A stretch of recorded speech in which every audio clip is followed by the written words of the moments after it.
ce soir on refait la course avec Nolan Bediaf en 20 000 de la Ruta Élimination. Bonjour à tous, bienvenue dans cette petite vidéo où je vais revenir sur ma victoire et mon titre de champion du monde aux 20 km à élimination des Roller Games 2017 à Nanjing. Donc le but ça va être de vous parler un peu de ma course et de vous montrer 2-3 actions importantes à mes yeux et qui ont construit cette victoire. Première action intéressante où je viens de me placer derrière les Colombiens depuis 2-3 tours, donc je viens de faire ma place, maintenant il va falloir que ça reste comme ça. Je vais profiter, on va le voir à l'écran, de la venue de Félix, donc qui se bat avec le Coréen. C'est vrai que là sur cette action j'essaye de faire en sorte que Félix gagne ce duel pour qu'il se place derrière moi, parce que Félix Rayun il est quand même imposant et je pense que c'est vraiment intéressant d'avoir un gabarit et un profil de patineur comme lui derrière moi, étant donné que je suis tout seul, d'avoir Félix en bloc et en protection, je pense que c'est une bonne option pour aller le plus loin possible. Alors ici on va voir que je me fais un peu bouger derrière les Colombiens, que je passe 7ème. Et étant donné que j'ai fait attention au circuit, j'arrive à être agressif et à revenir directement derrière les Colombiens et garder ma place. Quand on a une place dans un peloton, il faut vraiment être agressif et montrer qu'on est le patron et la garder. C'est ce qui fait la différence et ce qui décourage les autres. Alors ici on est un peu plus tard dans la course, on va se rendre compte que les Colombiens ici ralentissent un peu trop au vu de la ligne d'arrivée. Et avec les éliminations c'est un peu chaud, je décide de les doubler et on peut voir ici sur cette vue de caméra qu'ils sont derniers.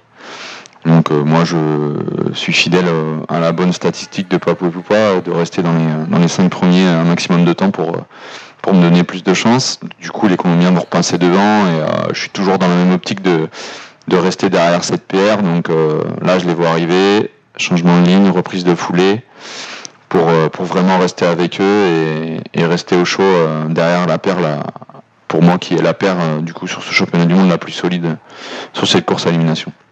Pour moi c'était les hommes à suivre sur cette course.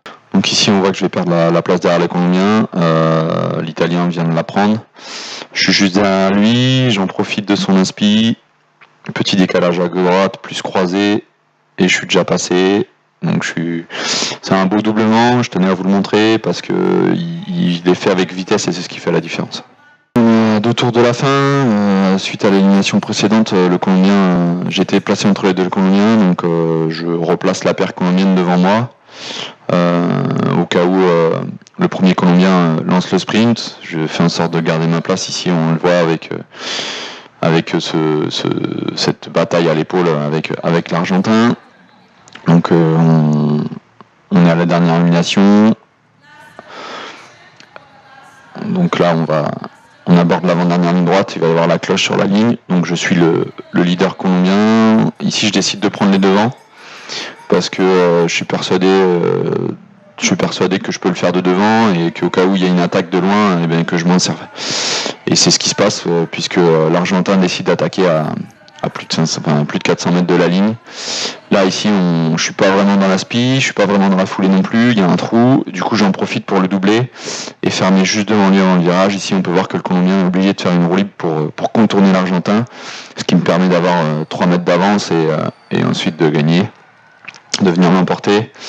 Je me suis un peu fait dessus jusqu'à la ligne parce que avec les ombres des projecteurs, je croyais qu'on remontait sur moi, mais finalement c'était juste moi. Donc une joie énorme de gagner ce titre. Allez Noël, allez l'équipe de